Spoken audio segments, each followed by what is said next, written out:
যে সময় এই জমিনের এই দুনিয়ার মায়া মোহাম্মতের মাঝে পড়িয়া কবরের কথা তুমি যেন ভুলে যাও গিয়া আল্লাহর হাবিব সাল্লাল্লাহু আলাইহি ওয়াসাল্লামের হাদিস আমি তিলাওয়াত করলাম। আল্লাহর হাবিব সাল্লাল্লাহু আলাইহি ওয়াসাল্লাম ফরমায়, আমরা যেই দিন নাকি মারা যাইব, মারা যাওয়ার পরে আমরা যেই দিন নাকি কবরস্থানের মাঝে নিয়ে দাফন করা হইব, রাখা হয়ে যাইব গিয়া ও দিন আল্লাহর হাবিব সাল্লাল্লাহু আলাইহি ওয়াসাল্লাম ফরমায়, ও বান্দা তোমার লাগি আল কবর আউয়ালু মানজিলুম মিন মানাজিলিল আখিরাহ।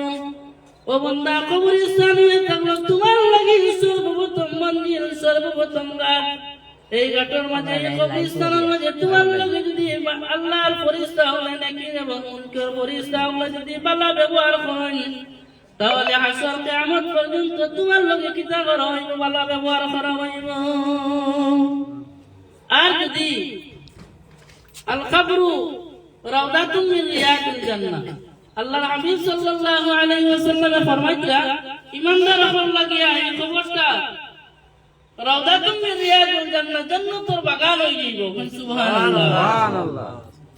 আর যদি আমার নেক আমল যদি না থাকে, আমি যদি আমার কাছে নামাজ নাই, আমার মেসেজে কইছেন যে নবী করিম সাল্লাল্লাহু আলাইহি ওয়াসাল্লাম ফরমাইছিলেন, এই আখির জামানার মাঝে, ফিতনার জামানার মাঝে যদি আমার কোন এক উম্মতে একটা সুন্নতকে পাকড়াও করে রাখতে পারে, ধরিয়ে রাখতে পারে, একটা সুন্নত যদি আদায় করে, তাহলে নবী করিম সাল্লাল্লাহু আলাইহি ওয়াসাল্লাম ফরমাইছিলেন 1000 সমান শহীদ ওই যতক্ষণ সব এই ফিতনা করতাম, এনতান মানতাম।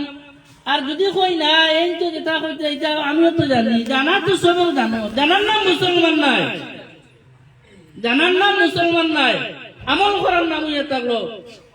আমার ভিতরে আমল রইতো, জানাও রইতো, আর আমার আমলও রইতো, আমলিয়তর ভিতরে সব কিছু রইতো, এর নাম হইয়া থাকলো মুসলমান, ইমানওয়ালা মানুষ। আমি যে সময় আল্লাহর হাবিব সাল্লাল্লাহু আলাইহি ওয়াসাল্লামের সুন্নতকে আমি পাকড়াও করি ধর্ম, আমার কাছে ফরজ হইব, নফল হইব, সুন্নাত ওয়াজিব সমস্ত লিয়া যে সময় চলব।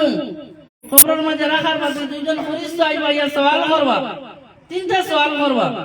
এই তিনটা সওয়ালের মাঝে যদি কোনো একটা সওয়াল যদি আমার দ্বারা দেওয়া অসম্ভব হয়ে যায় গিয়া, আপনার আল্লাহর হাবিব সাল্লাল্লাহু আলাইহি ওয়াসাল্লাম ফরমায়, যে সময় এই সওয়াল জবাবের মাঝে আল্লাহর বান্দা জিতি যাইবা, অর্থাৎ সওয়ালের জবাব দিলাইবা, ওই সময় জান্নাতি মানুষ যে সময় তাই বনে যাইবা, ওই সময় আল্লাহর বান্দার কাছে নেকির এবং মুনকির দুজন ফেরেশতা কিতা করবা, এই জাহান্নামের तमाम ছবি সূরতগুলো আনি আল্লাহর বান্দার সামনে আনি দেওয়া হইব। আল্লাহর বান্দায় হাউ হাউ করিয়া কান্না শুরু করব। ওই সময় আল্লাহর হাবিব সাল্লাল্লাহু আলাইহি ওয়াসাল্লাম ফরমায়, আল্লাহ রাব্বুল আলামিনের ফেরেশতায়ে কিরাম আপনি কইবা, বান্দা তোমার লাগি জাহান্নামের আগুন নাই, বান্দা তুমি সামনের দিকে তাকাও। আল্লাহর বান্দা যে সময় সামনের দিকে তাকাইবা, তাকাইতে তাকাইতে যত সানান পর্যন্ত, যত দূর পর্যন্ত আল্লাহর বান্দা দেখবা, কত সানান পর্যন্ত আল্লাহর বান্দার লাগি জান্নাতের বাগান আল্লাহ বানাই দিলাইবা। সুবহানাল্লাহ। আর